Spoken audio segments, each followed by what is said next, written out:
All right, so let's officially start. My name is César Trabanco from the Global Chamber, and I welcome everyone today to our Global Chamber Miami Meetup. It's been a while since the last time we set up a virtual meetup for Miami, for the Miami group, but given that the last couple of months we've been interacting with some people in Miami and Florida in general, I thought it would be a good idea to do another one, and hopefully it's something we can do in a recurring basis. This is a picture. I'm gonna remove the picture now. So this is a picture of my last time in Miami in Cafe Versalles. It's kind of the mecca of Cuban Americans there. My family is from Cuba, so it's got split after the revolution into Florida and Puerto Rico, and I stuck in the Puerto Rico part of it. So again, thanks. We're gonna be having four speakers today. The first one is Joel Fernandez. Joel is part of the Global Chamber Advisory Board in Miami, and he was our executive director at the beginning of the Global Chamber almost, well, I would say 9 years ago, 10 years ago, more or less, but has remained connected to us and helped us in several ways. Joel, thanks for your time today. It would be great to get a background of what you're doing and maybe some opportunities in Miami, so people can refer to what's going on in the metro region. And like, before we jump into Joel, just the meetups, the regional meetups have two main reasons. It's just to put together the members from the region, but also the members outside the region to know and learn more about opportunities. So thank you, Joel, for joining us today, and the floor is all yours. Absolutely. Thank you, Cesar, for this invitation. Let me share. So can I share here my my presentation? Okay. Sorry. I don't think it's. Let me see. It's really prepared for. Okay. Zoom. Okay.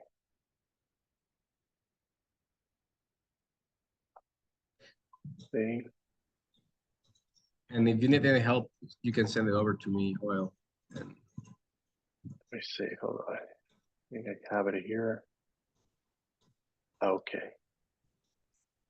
Oh man, tell me you have it. Okay, perfect. Yeah, well, as Cesar told you, I was executive director in Miami for a long time, and I was happy, to helping so many companies. See, so many companies that we ramp up, the chapter here in Miami from the beginning, from the scratch. We have so many members. Some of them stay still in the chapter. Some of them they change. I switched to the global advisor, so I also have Intuit Service as my company, and I have been advocate to my company as well. So I have to delegate that responsibility to another executive director who was at the time. So well, practically today I'm going to present Intuit Service. First, thank you everyone to be here. I'm a global advisor now for the Global Chamber and CEO for Intuit Service. Okay, let me show you this one here.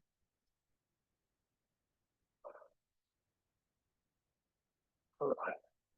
Okay, can you hear now? Can you see the presentation now? Yes, we can see it on full screen. Oh, okay, good. Okay, well, Intuit Service is an international trade consultant agency that provides a global solution for business transaction. We connect businesses with global markets through market intelligence, strategy, and deal execution. We deliver data-driven solutions to identify buyers, products, and services, manage negotiation, and optimize international trade performance. Let me take this out over here. I'll take this one. We provide this solution in market intelligence and research, buyer and partner sourcing, trade strategy and advisory, sales representation and deal execution, international trade operation and management, business development and promotion, and regulatory and legal support. The market intelligence and research is our main solution service, because from there we're going to have all the decision making for stakeholders for the other solution that we provide. And then for the market intelligence and research, we provide global market opportunity analysis, competitive landscape assessments, trade flow and pricing data and science. That's really important for companies doesn't understand really well the flow of the trade and the pricing for the product and services. Also for product and country specification reports and identification for high potential markets. And in our market intelligence and research, we take trustful sources of data from the International Trade Center, the UN and Common Trade Database, the World Trade Organization, and the UNTAC. We also take other sources where we can, depend on the client or the product or services that they're looking for, we adapt it to those reports so they can have a better decision for the stakeholders for the solutions and that we offer and all the reports. I'm not going to break down, because it's going to be so long, but I just want to give you a snap. So what we're doing in each of, for the people that is not familiar with international trade, and we want to give you a snap so they can break down and understand a little bit each of those solutions. For example, for buyer and partner sourcing, we make an identification and qualify international buyers. That is one of the main things that the products and services are looking for to boost their sales, international sales. And an international trade strategy and advisor. Of course, we provide insights about the market entry strategy and development, and sales representations and deals execution. Of course, part of the target markets that they want to reach in their global initiative for their goods and services. The international trade operation and management for the import and export process, including logistic documentation and compliance, for including coordination as well with freight forwarders and custom agents. Business development and promotion with trade fairs and virtual mission that we usually have. We can set up on a virtual mission with through the members of the Global Chamber, and the Global Chambers will help in, to having a pool of people that is interested in a specific market. And regulatory and legal support, including export compliance consulting for tariff, duties, license, international trade agreement as well. Well, and the opportunities for Florida, and there is major factors that, driving transformation in Florida. And in the United States, we have experiencing change of administration, and we have new executive orders, foreign policies that have been changing in export control, nuclear technology, and nuclear energy as well. And that's one of the change in the opportunities that our members can have in the Global Chamber in inter-service, looking for spend their global initiatives. The other one is in the U.S. And the U.S. have 14 free trade agreements with 20 countries.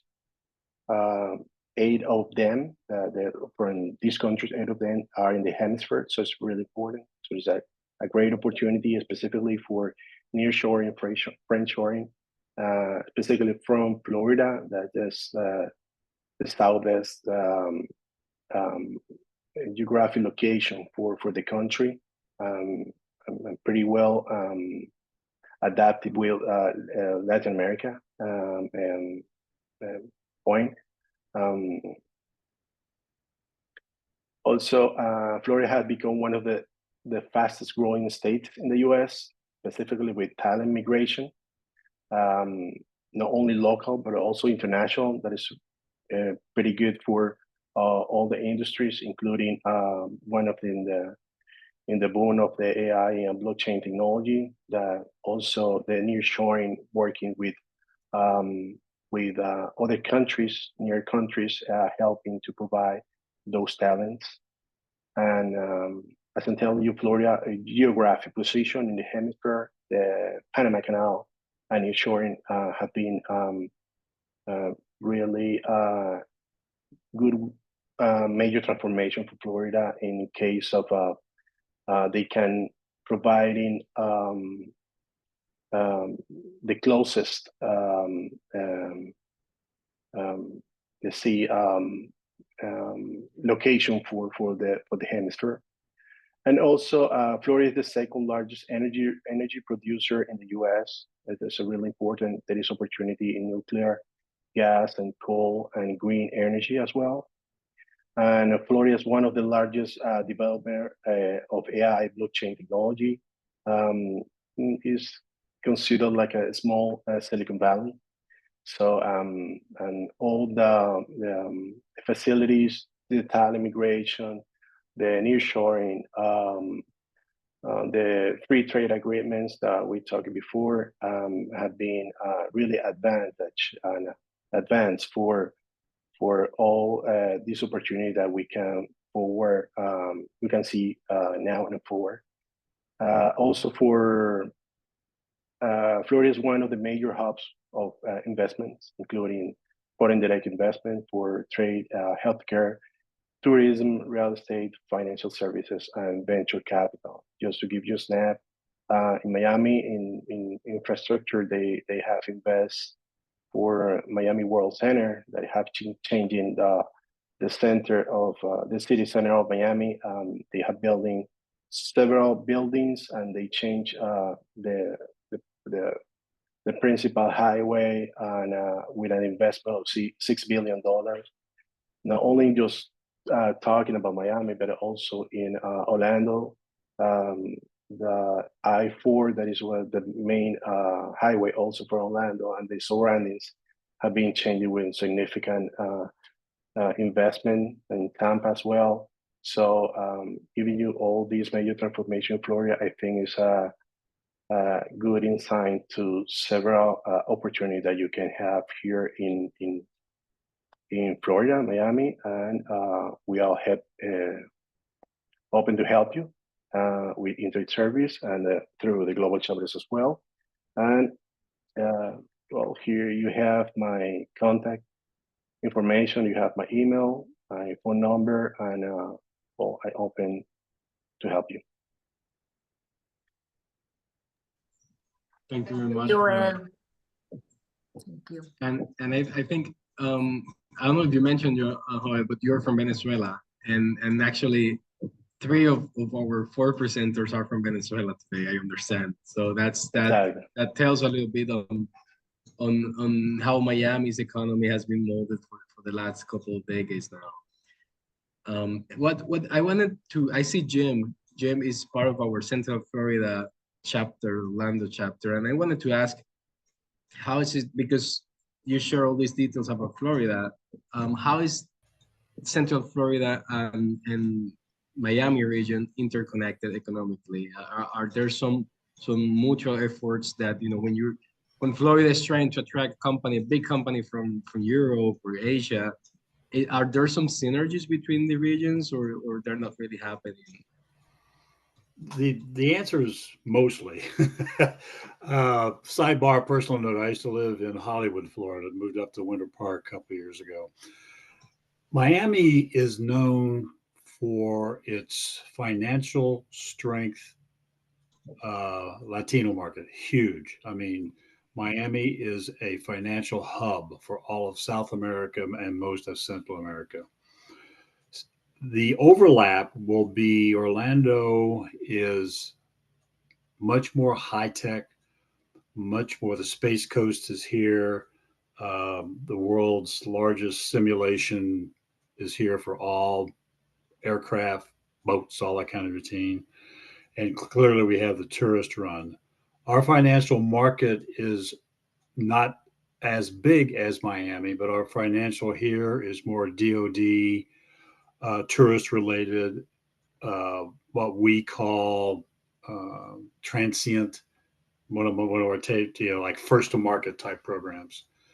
So there's a strength in Miami. There's a strength here. There's a gray area, basically Port St. Lucie, that kind of routine.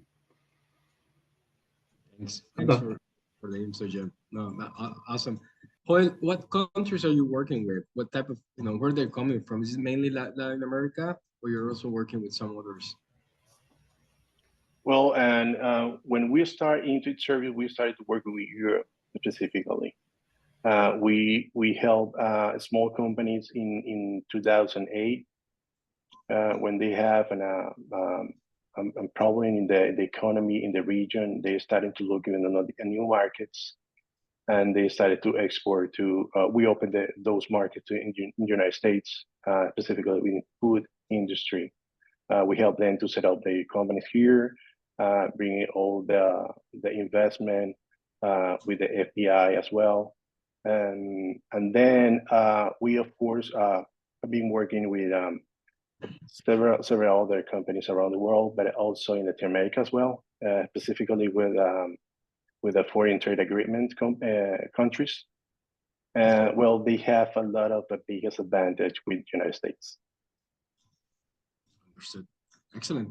Thank you again, Joel. We need to move forward to the next speaker, but I invite you to leave your contact details here in the chat and stay with us as long as you can. Thank you. And let's move now to Mauricio Sion. Mauricio Sion is the CEO of SGF Global. Is a company based in Miami. I understand, Mauricio, that you're also from Venezuela. You can definitely correct me. Our main contact with the company is in Brazil, actually, and they do work. They help companies hiring overseas around the world. So that's really Mauricio's point is how Miami serves as an HQ for a company that's doing global work. Welcome, yeah. Mauricio. Good morning. I don't know why my camera is not working. I apologize. I will just share 1 second. Yes, I'm originally actually from Venezuela. I've been living here in South Florida on and off for the last 40 years. So can you guys see the map? We can see, yes, the presentation. Perfect. So, well, first of all, nice to meet you all. I'm based actually out of Hallandale. So I'm just a little bit north of Miami. Basically, yes, we use South Florida as a hub. As I always call it, Miami or South Florida is the capital of Latam.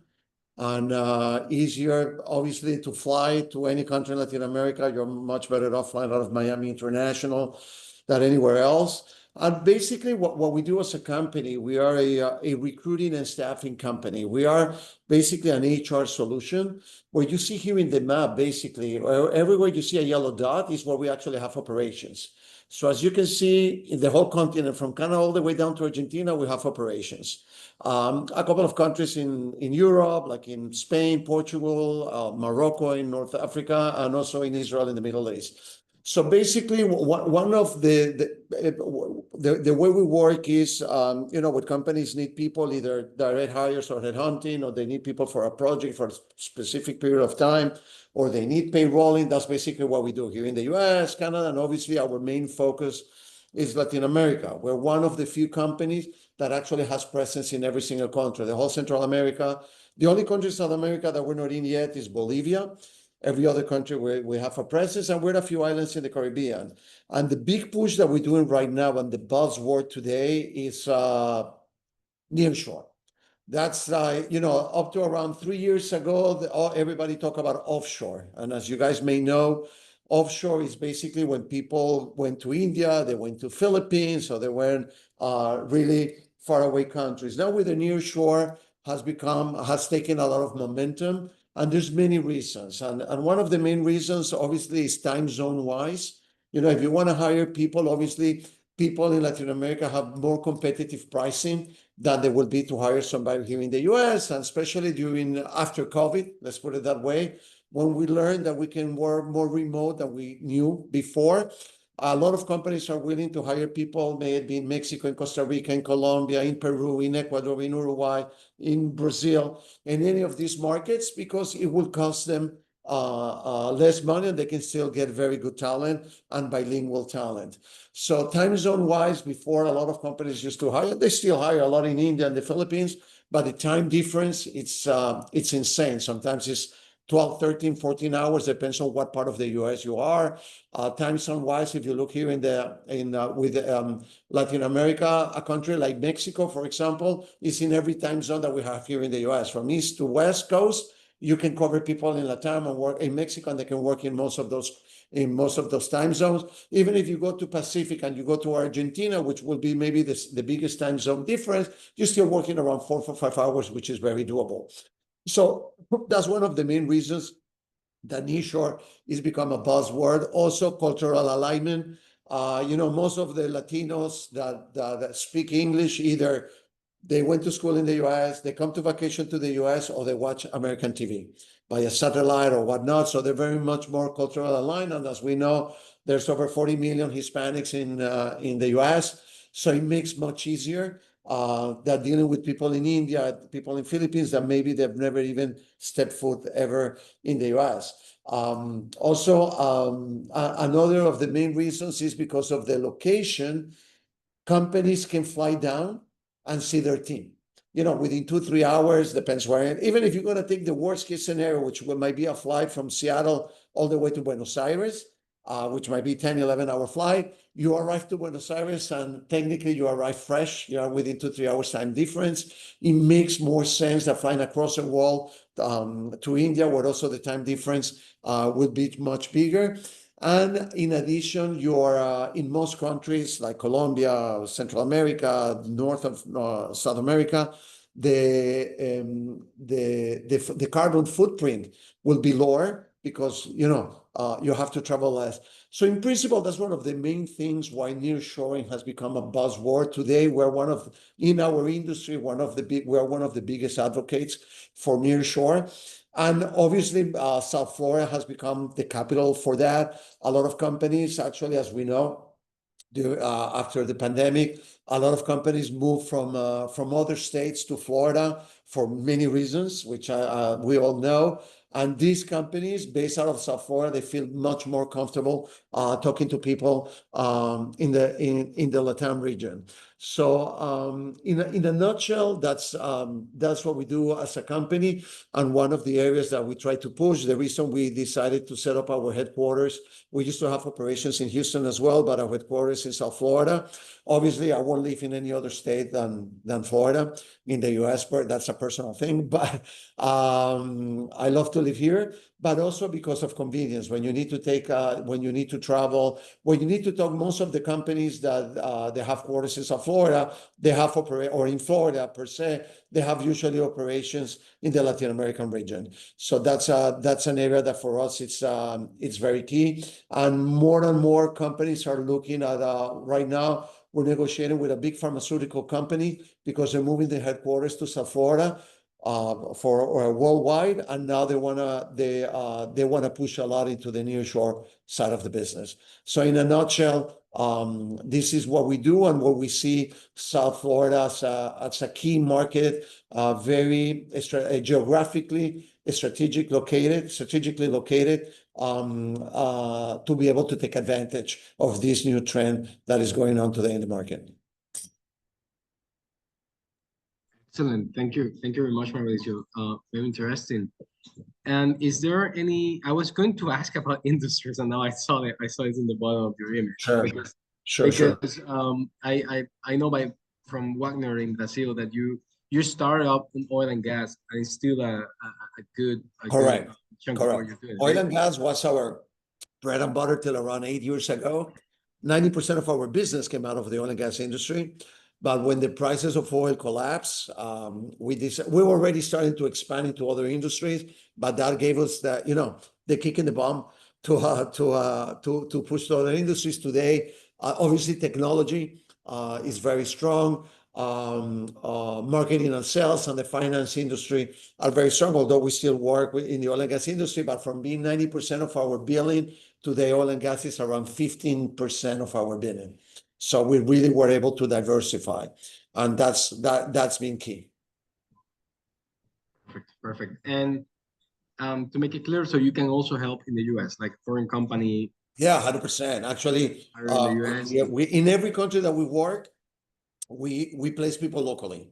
So here in the US, we have a lot of contracts here in the US, where we work with companies like Chevron, like Kelly, like Dell, where we place people here locally in the US, but also most of our clients, usually we have we work supporting in more than one market. So we work with them we start in one market. If they're happy, automatically they expand to the other markets, because we can be a solution on an international basis. And one thing that I forgot, because you mentioned the oil and gas, in the past, we used to have offices in Nigeria, in Angola, in Australia, and in Russia.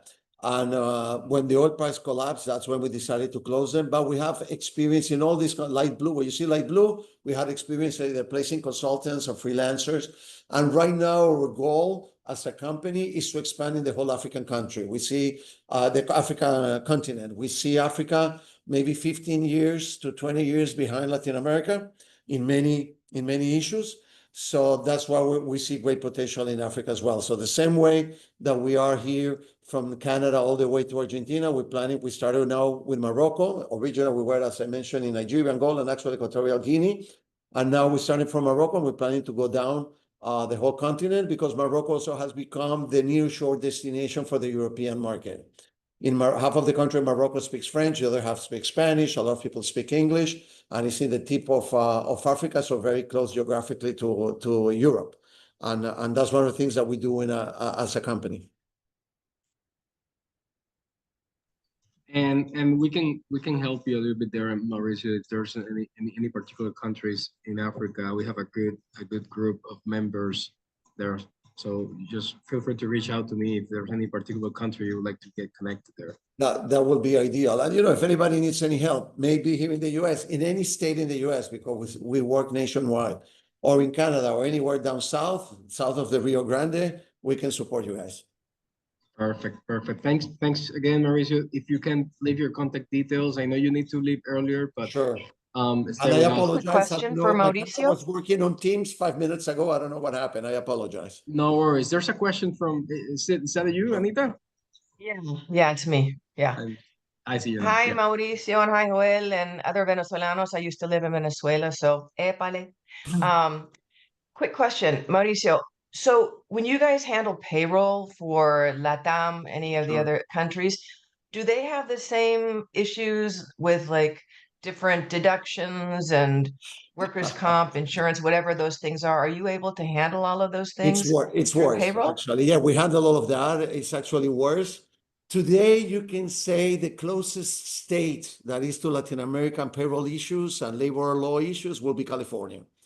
So, My state. so that's the thing. It's very complicated. It's very convoluted. Just to give everybody like a rule of thumb in Latin America, your payroll burden. All right, when you add, every country calls it a little bit different, but like, let's say put here, you're going to hire somebody equivalent to a W-2 employee, where you need to add, such a food, suit, and all this kind of taxes, payroll burden. Most of Latin America, the average cost of payroll burden varies between 35 and 60% of the salary of the individual, except two countries. Chile is 20%, which is the closest to the US standard, but Brazil is insanity. Brazil is 80%, 80. So if you pay somebody in Brazil, let's say $1,000 for argument's sake, to use a round number, that person will cost you $1,800 before you get going. So that just to give you an idea. So yeah, you need to deal with all of those. Remember, in Latin America, most labor laws are pro-employee and against employer. In general, that's the rule. So you need to really know to understand how to work on it. That's why actually one of our services is called EOR. It's called Employment of Record. Has become very popular in the last couple of years. That's a division of ours that has grown drastically, because these people that maybe they already have sourced the candidate and they know, I want to hire César, and he lives in Colombia, or he lives in Ecuador, or he lives in Uruguay. And then, but I don't have an entity, so I don't know how to process payment. I don't want to make sure I'm compliant with the law. And a lot of times, like Argentina, up to around 4 months ago, everybody wanted to be a freelancer because the devaluation and inflation was so high that you rather receive US dollars. Today, with the new government, they've done a lot of, actually economically, they've done a lot of good for Argentina. And Argentina was extremely cheap. Now Argentina is not cheap anymore, but now everybody wants to be an actual W-2 employee because now the inflation is more controlled. Now the devaluation is controlled. So the exchange rate is almost the same, but you want to get the benefits that the government gives you. So these are the things that you need to be able to understand and work around. Till around a month ago in Argentina, you had an exchange control. So also you cannot take money out of Argentina. So, we work in all the Latin American countries. Actually, we work in Nigeria. So I always said, if we work in Nigeria, we can work anywhere in the world. So those are the things that you have to be aware and play with. That sometimes some companies, they don't expect that. They don't understand that. In many, like Colombia is a country that you have a holidays, like national holidays. Almost every other Monday is a bank holiday in Argentina. No, in Colombia, no work. Yay. So so people have to understand, when you go into a market, understand the culture, understand how the labor laws work. Mauricio, I think I'm gonna follow up with you. We definitely need the whole event about Latin America, and your Sure. expertise is just Sure. right on point. So Sure. And just to thank let you. you know, last quarter, last year, we bought the operations in Ecuador and Uruguay of Adeco, one of the largest manpower companies in the world. So we just bought their operations as well to be able to we already had very small operation in those two markets, but with that buyout, we became a real player in those two countries. Perfect. Thanks. And I see Malaysia is in light blue there. We have the team from Match Rate in Malaysia later on speaking. So if there's something there that they can support you with, that would be great as well. Perfect. Ileana, I think we're gonna be moving to Ileana. Actually, you have a question, but feel free to. I do have a question for Mauricio. Mauricio, it's very nice to meet you, and I'm sure I will be contacting you, to follow up on your presentation. I just had I'm curious to see, because I see you help businesses in all the industry. Sure. Do you also work with individuals, professional workers all around the globe that are looking to connect with you because they're looking to place themselves Sure. in the job market? Listen, obviously that's we want them to be in our database, and we try to look at opportunities that happen. We always get requirements from the client. One thing that you have to be very careful, especially when you talk to individuals, there's a lot of how you call it, people that they come in and they say, okay, if you submit your resume, we need to charge you. And pardon my French, that's all BS. Usually a company won't charge anybody to receive the resume and to try to find them a job. Usually serious companies like ourselves, the charge goes to the client. The client is the one who needs the companies. They're the ones who have the requirement for a specific individual, maybe a secretary, maybe a salesperson, maybe an IT individual, maybe a warehouse individual. So yes, we're always looking for people. We're always looking for people in any of the markets because we always have requirements. Right now, for example, we're negotiating with a bank here in the US, a very well-known bank, to hire for them, not only here in the US, but they're looking for 150 resources in Latin America because of the nearshoring thing. So actually they come and they tell us which country you recommend for this specific thing that we need on IT. So we give them, listen, for the profiles that you're looking for, maybe we consider Costa Rica, Colombia, Mexico, and Argentina your best bet, but you have pretty good competitive pricing in Honduras and in Salvador as well, if you're interested. So we guide them. The clients ask us, guide us what markets you want, depends on their needs and how they want to act. Then we can help them and guide them. And sometimes they tell me, listen, I need people here in the US. And we had a client, just a quick note, Citrix. Citrix is a client of ours, and the procurement manager of Citrix, we used to work with them, or we work with them in Costa Rica. They said she left and she went to a digital marketing company here in the US.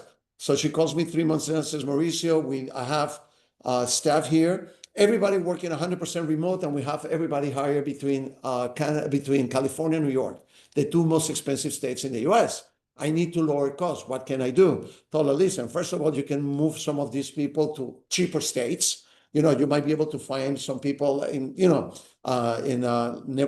states like Nebraska, like Montana, like Utah, where salaries are lower, and you can save some money, or you can go down near shore. They say, I want to go near shore. So she goes to me, I want to hire everybody in Costa Rica. I ask her, why Costa Rica specifically? So she tells me, well, I had experience with Citrix in Costa Rica, plus I have the experience with you in Costa Rica. So I asked her, please be open-minded. If you want Costa Rica, God bless you. I'll do it in Costa Rica. I have no problem. But Costa Rica itself is a little bit more expensive than all the other markets. You have great talent, great bilingual people, and super great talent. But, you might find lower costs in other markets. She says, I'm open, whatever you find the resources. At the end, she hired for us around, we have them on contract, around 12, 15 people, of which she hired 1 in Costa Rica, 2 in Panama, 1 in Salvador, 3 in Colombia, 1 in Ecuador. And 6 months later, she calls us and says, listen, already so far you have saved us over $400,000. Because of course, that's simple. But yes, anybody who wants their resume, please, I put their website on the chat. Please tell them to go in through there and submit their resume through there. I put my email if anybody wants to reach out, and I put also my phone number. And you're more than welcome to come and see us here in the office physically. Thank you, Mauricio. Thank you, Mauricio. And then we transition to Ileana, which is the next speaker, Ileana Arias Tobar, an immigration lawyer. So that's kind of a good transition, right? So part of the of the help when you're hired in the in another country is immigration. So Ileana, the floor is yours. Thank you, César. Thank you for connecting us all, and for a wonderful, you do a great job on our behalf. I'm always happy to participate, and I'm a Venezuela. I was born and raised in Venezuela, but have been practicing here for over 30 years, and I love what I do. And I am happy also to be based in Miami, because as Joel said, this is the place to be for all, people that we work with, international companies, international personnel. And I work a lot with Latin American countries and countries in Europe, representing companies who have offices in the United States and vice versa. And I concentrate in global mobility, assisting companies to transfer their international talent, executives, professionals, and also to set up their companies in the United States as investors or entrepreneurs. We work in assisting clients in the US in all industries, health industry, education, technology. But basically, I myself love to focus on the human aspect of my profession, because I have been concentrating in filling up the gap that exists between companies and their human resource department and the expatriates or their foreign employees, to shorten that gap of communication and legal assistance that will avoid a lot of problems, especially as we navigate new immigration challenges in the United States with this new administration. There's a lot of uncertainties, there's a lot of instability, and we're trying to educate. I am an advocate for training human resources departments and in-house councils to better keep, retain, and seek to stabilize their foreign workforce, because a lot of companies in the United States are dependent on that foreign workers help. People that have been trained abroad for years and they want to transfer that talent to the United States to get, you know, their new operation in the United States up and going. So I am focusing on preparing manuals for also corporate compliance to make sure that companies are in compliance with immigration regulations and they can face audits and visits from ICE or the immigration services, try to avoid delays or complication at the U.S. consulate abroad when they appear for an visa interview. I am trying to support the foreign employees' families also, because from my own very stressful experience and as an immigrant, I know where the support is needed to have an employees who can focus on their work and perform their best, not having to worry about being here one day and not here the next. I'm doing everything I can right now to educate, to support, and to make sure that everybody can, you know, have a international workforce that is well educated, protected, and that they can keep in the long run. So that's what I do.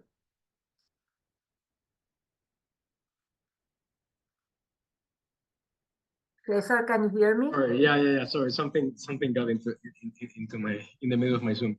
Thank you, Ileana. And we appreciate what you're doing. It's really been hard times right now. When it comes to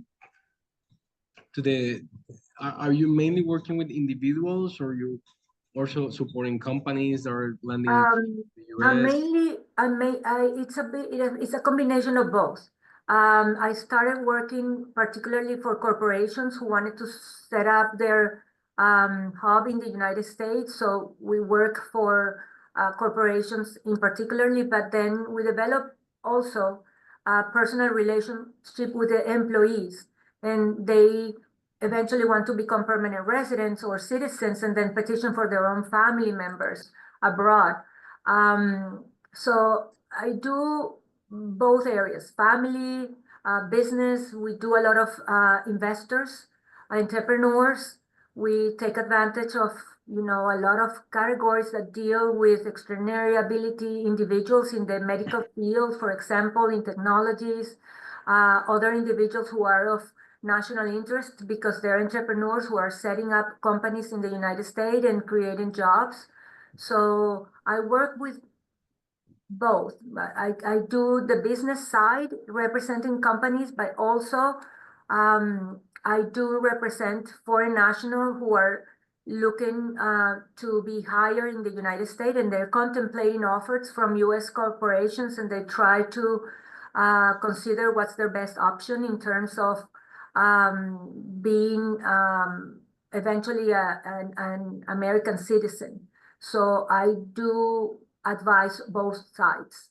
And I've been working a lot with international students. That's why I asked Mauricio about how he can help the international student community in the United States who are well prepared and looking to be assimilated into the US workforce, because I come across a lot of graduates from master's program, PhD programs. Most of them are foreign work doctors or people who have been highly trained in their countries and have immigrated to the United States to look for a better future, and they're looking to be hired by US employers who may need to sponsor their visas or green cards and things like that. But I love to connect them with companies seeking to hire talent, and also maybe through Mauricio for them to find an easier path to reach those employers. Good, and we have a couple of universities as members and some other groups. that are working with international students as well. And Oh, they're, we're always supporting for them to find internships, job opportunities, and so there might be some seniors there as well. Well, let me know, Cesar, when you can organize any meetup, because I regularly give, volunteer to give the workshop for the student. They lack a lot of support when it comes to knowing their rights as a student. And also the US companies sometimes are not aware of the requirement for them to be able to hire this talent. They don't know that they have an advantage as international students for a practical training, that they're readily able to work. And sometimes they do hire them and they don't know how to maintain that status. They're not aware. So I'm trying to fill always that gap between the students or the foreign workers and the human resources department, so that they can keep not only in compliance with immigration regulations, but also to prevent that foreign employee eventually had to leave because nobody took care of their status in time. So I'm always ready to give presentations and talks and to guide the international students, because I see that a lot of universities don't have that department well developed within the same school. So they're always referring them to outside councils that sometimes they cannot afford, the students cannot afford. So I am a volunteer always to give this workshop for the students. Okay, that's good to know. So that there are a couple of connections that we can eventually make for sure.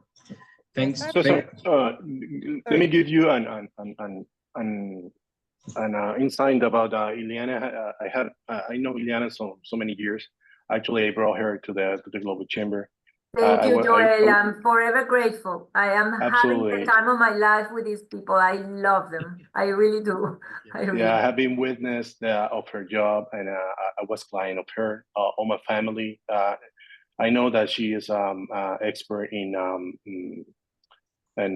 work visas, but she have been doing several kind of visas for my family as well. And also what she said is really true. That's what I'm telling you, that is a witness. My first job when I came from Venezuela, is telling you that I'm from Venezuela. Yes. When I came here, I came to a job in Philadelphia, and the company have affirmed that they have so many issues, to hire me. I was doing a different job at the beginning, but they hired me later, and when I showed my work, and Eliana, teach them how they doing, and I was pretty professional. Was really impressed with other firms that they didn't realize so many other ways that they can hire people from different perspectives. So I just want to give you an insight, and my witness testimony that Elena is a really good professional. So I recommend pretty well here at the Global Chamber. Thank you, Joel. Thank you. Thanks. You Thanks, are a wonderful client and a Absolutely. human being, Thank you. And I really so appreciate it. I see a question from Carol. Let's try to take that one offline, Carol. Is there some problem with you? Because I would like to give the 10-minute slot to the Matre group.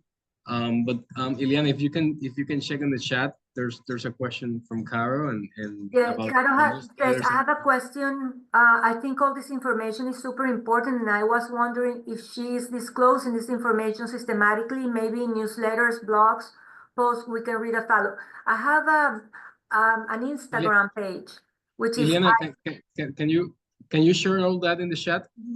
Yes. So I'm sorry to interrupt. Just trying to. Yes, I will. Caro, I will follow put that up. information in the chat, and yes, we have newsletters, and I always try to give webinars and lives on Instagram every time I believe the community needs support in these areas. Thank you, and thank you, Caro.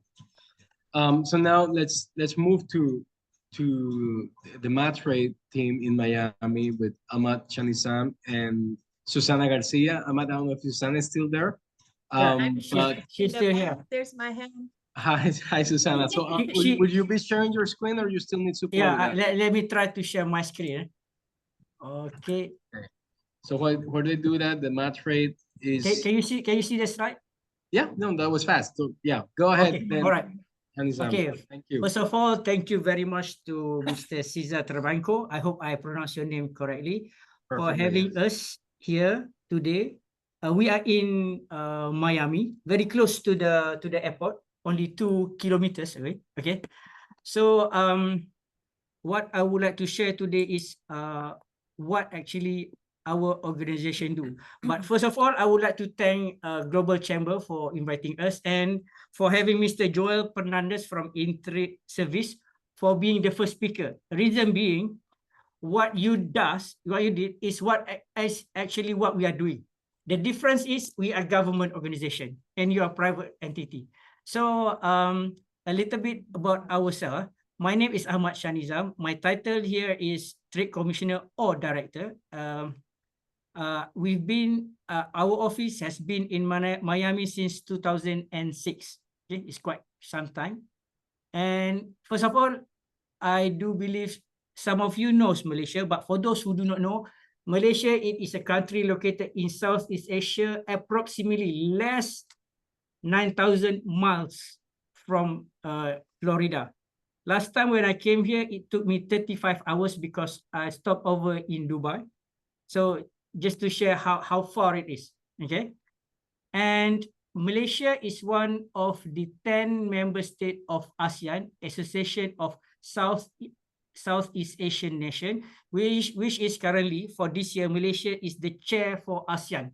Every year, they will rotate the chairmanship of ASEAN. ASEAN is an organization consists of 10 member states in ASEAN, including consists of Indonesia, Thailand, Philippines, Laos, Singapore, so on and so forth. So currently, we have ASEAN summit meeting in Kuala Lumpur, and all the leaders from China, Russia, I'm not so sure whether we have from US, but from GCC went there to have an economy, social discussion. Because ASEAN, our message is we would like to have zone of peace, freedom, and neutrality. We do not side to anyone. What we want to do is just want to have trade. We be close, we be nice to everyone. Okay, that is about Malaysia. And for those who do not know Malaysia, it is a country consists of 13 states plus 3 federal territory. And for your information, Peninsula Malaysia, the one that in the chart, the photo, the Peninsula Malaysia land size is equivalent to Florida. It is equivalent to Florida. So just to give a perspective of how small Malaysia is compared to the United States. Okay, about our organization. This is our vision. Technically, we are an organization under Ministry of Trade Malaysia. Our role is to assist Malaysian exporters of products and services exporting their products abroad. Meaning that in a short, we are Malaysia's salesmen. We are promoting Malaysia's product and services to go to the world, to globally. And currently we have 45 offices abroad. Before I've been posted to Miami, I was in Vietnam and Toronto, Canada, and this is my third posting. Usually for each posting, it will between the duration was between 3 to 4 years. Okay, and our office, each of the office coverage is designated. For example, my office in Miami, mainly coverage is for the Caribbean. We do have another office in the US, which are located in New York and LA. But for Miami, primarily, we are covering for Florida, Georgia, as well as the Caribbean. And Colombia, Colombia, the entire state. Okay, our role is as what your organization willing overseas buyer with Malaysian supplier. We facilitate Malaysia's company who like to venture abroad, and we, besides organizing matchmaking, meeting, we give information on what is happening on the ground. For example, currently, as we all may know, current US administration imposed certain amount of tariff. So we will share what is the competitiveness of Malaysia. For example, even though US imposed certain amount of tariff on gloves, but we will benchmark against other countries that also exporting gloves. So even though we've been imposed the tariff, we will see other countries being imposed more than us, because US does not produce, as far as I know, their own gloves. So no matter how, they still have to import. So certain country been imposed 54, 34, but Malaysia been imposed 24. So no matter how, you still have to import that. So in this scenario, we have to benchmark. Even though we've been imposed certain tariff, but other country that currently export also been imposed. So we are still competitive in sense of that particular sector. So import opportunity, what do we export actually? Our very own palm oil, our palm oil is the #1 in the world. Even though Indonesia is #1 exporter of the crude palm oil, for your information, Indonesian palm oil is originating from Malaysia.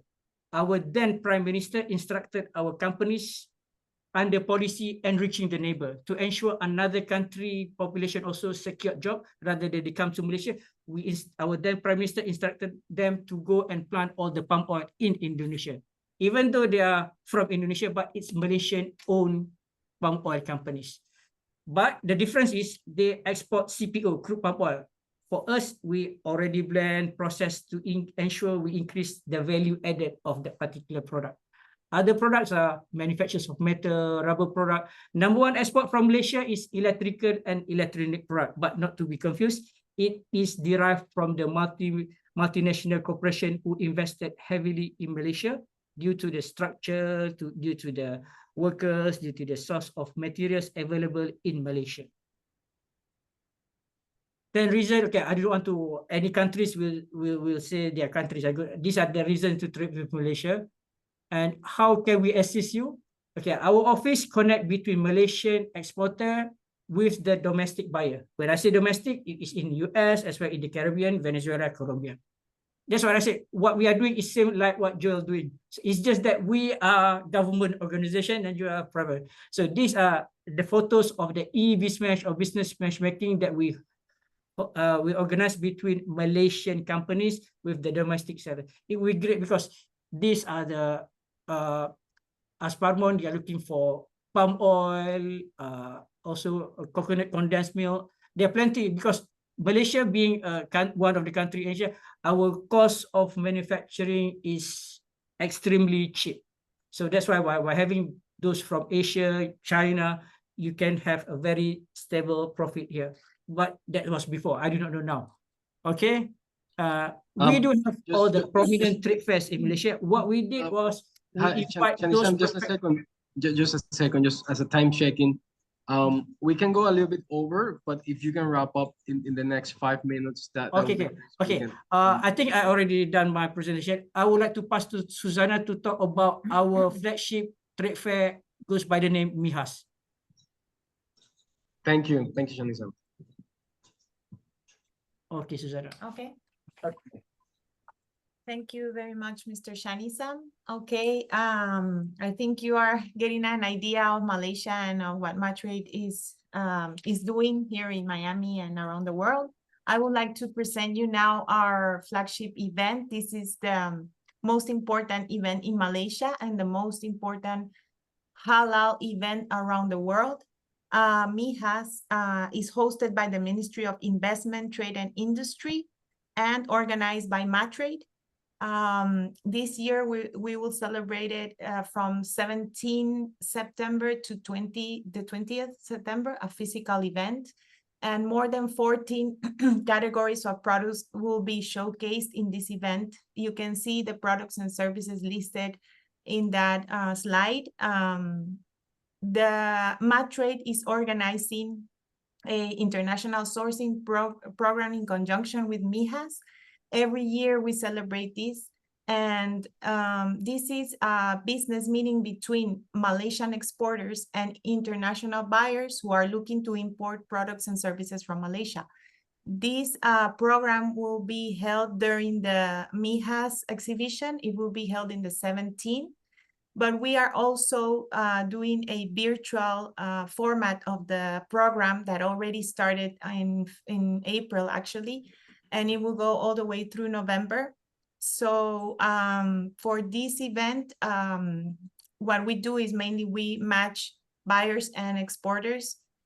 And we would like to invite you or any company that you know to participate physically and virtually in this event. What we recommend is that we start with the virtual participation, and when you know that we can close the deal, we can invite them to go to the physical event.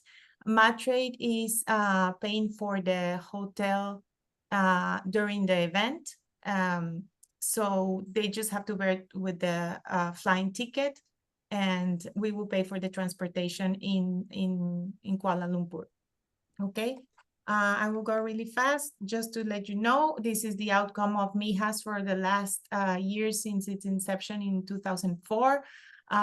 We have come with an outcome of 5.9 million sales, over 400,000 visitors, over 10,000 exhibitors, and over 7,000 buyers that participate in the INSP program, and over 400,000 local exhibitors.